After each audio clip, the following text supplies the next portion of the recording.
Welcome to SVJC Dronacharya defence training sports and educational academy Karimnagar. So defence సర్వీసెస్లో ఇప్పుడైతే మన ముందు 2 నోటిఫికేషన్స్ ఉన్నాయి. ఒకటి SSC-GD నోటిఫికేషన్, ఇంకోటి అగ్నిపత్ ఆర్మీ నోటిఫికేషన్. SSC-GD వాళ్ళు ఆల్రెడీ ఎగ్జామ్స్ రాస్తున్నారు. సో ఎగ్జామ్ తర్వాత వాళ్ళకి పీటీ టెస్ట్ ఉంటుంది కాబట్టి అంటే 5 km రన్ ఉంటుంది.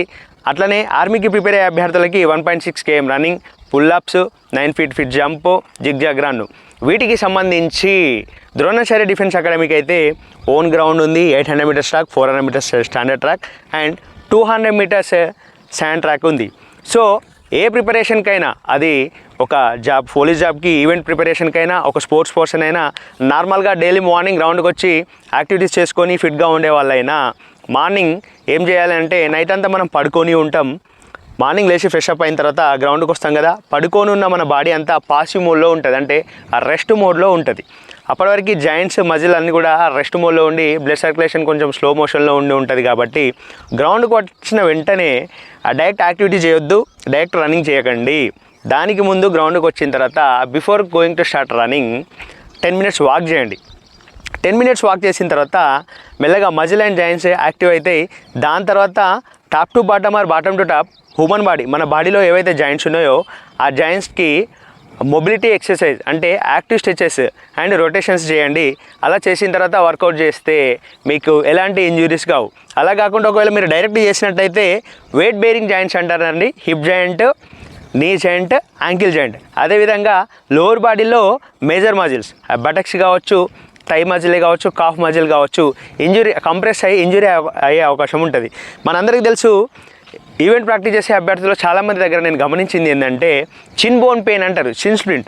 ఇది ఎందుకు వస్తుంది అని అంటే బేసిక్లో ఉన్న అభ్యర్థి, అప్పుడే ప్రాక్టీస్ చేసే అభ్యర్థి గ్రౌండ్కి వచ్చి అడ్వాన్స్డ్ ఉన్న వ్యక్తితోటి ఫాస్ట్గా రన్నింగ్ చేయడం, కౌస్ కొట్టడం లాంటివి చేస్తాడు. కాబట్టి ఇక్కడ టిబియా, ఫిబులా అనే 2 బోన్స్ ఉన్న దగ్గర ఉన్నటువంటి ఈ కాఫ్ మజిల్ కంప్రెస్ అయిపోయి పెయిన్ స్టార్ట్ అవుతుంది. అందుకే pre workouts, during workouts, post workout అనేది ఒక ఆర్డర్లో చేసినప్పుడు ఇలాంటి ఇంజరీ కావు. నేను top to bottom joints rotation ఎలాగ చేసుకోవాలి, మొబిలిటీ స్ట్రెచెస్ ఎట్లా చేసుకోవాలో చేసి చూపిస్తా. నేను జస్ట్ 3 or 4 countsలో చేస్తాను అండి, వీడియో లెంతీగా ఉండొద్దని చెప్పి. మీరు మాత్రం ప్రతి యాక్టివిటీని కూడా 10 countsలో చేసుకోండి. ఫస్ట్ నెక్ జాయింట్, ఓకేనా? నెక్ జాయింట్ని మనం ఫ్రీ చేసుకోవాలి. Neck joint side to side, up and down, half rotation, full rotation, reverse. Neck joint తర్వాత షోల్డర్ జాయింట్, ఓకేనా? Shoulder joint forward rotation, backward rotation and ఇక్కడ స్కాపులా దగ్గర నుంచి స్కాపులాని యాక్టివ్ చేసుకోవాలి. దీని తర్వాత రిప్స్, వెట్రిబల్ కాలం ఉంటుంది కదా అండి, దీన్ని యాక్టివ్ చేసుకోవాలి. Side to side upper body stretch,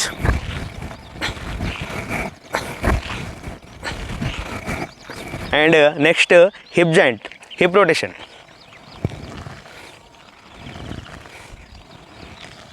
reverse. నేను ఇందాక చెప్పిన కదా ఇది వెయిట్ బేరింగ్ జాయింట్ అని. ఈ వెయిట్ బేరింగ్ జాయింట్ని ఓపెన్ చేసుకునే వర్కౌట్ మాత్రం చేయాలి.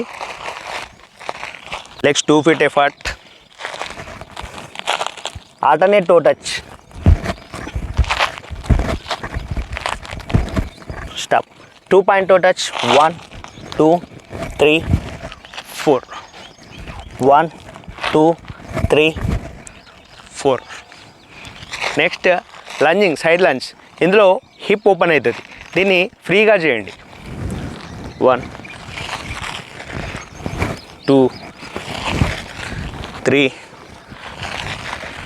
4. ఎస్, ఇది కూడా దీన్ని హార్స్ స్టెన్స్ అంటే గుర్రంలాగా నిల్చోవడం అంటారండి. ఇందులో కూడా హిప్ మొబిలిటీ ఉంటుంది అండ్ నీ మొబిలిటీ కూడా ఉంటుంది. చూడండి, 1 relax, 2 relax, 3 relax, 4. Keep your palms on your knees, twist your body. Next joint, knee joint. Lift your knees towards your chest. 1 2 3 4. Next 1 2. Ankle twist చేస్తే ఒక సౌండ్ వచ్చింది చూడండి. Ankle extend అయింది, అంటే ankle joint free అయిపోయింది.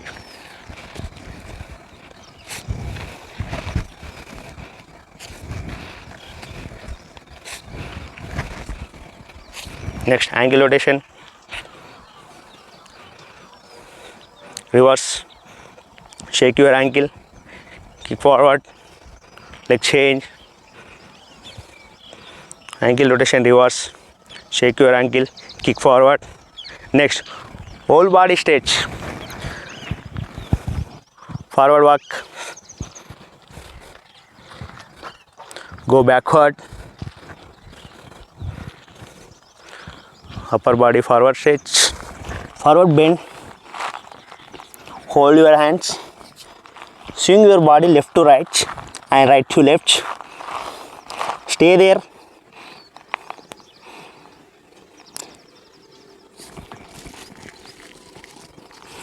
Yes, ఇలా body active అయిన తర్వాత, బాడీలో హీట్ జనరేట్ చేసిన తర్వాత మాత్రమే మీరు యాక్టివిటీ వర్కౌట్ స్టార్ట్ చేసుకోండి.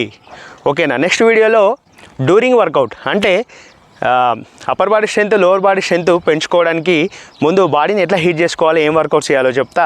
ఆఫ్టర్ దట్ దాని తర్వాత వీడియోలో పోస్ట్ వర్కౌట్ చేసిన తర్వాత స్ట్రెచింగ్స్ ఎలా చేసుకోవాలి, నెక్స్ట్ డేకి మళ్ళీ మనం గ్రౌండ్లో ప్రాపర్గా వర్కౌట్ చేయాలంటే బాడీని ఎట్లా ఫ్రీ చేసుకొని వెళ్ళాలో కూడా చెప్తా.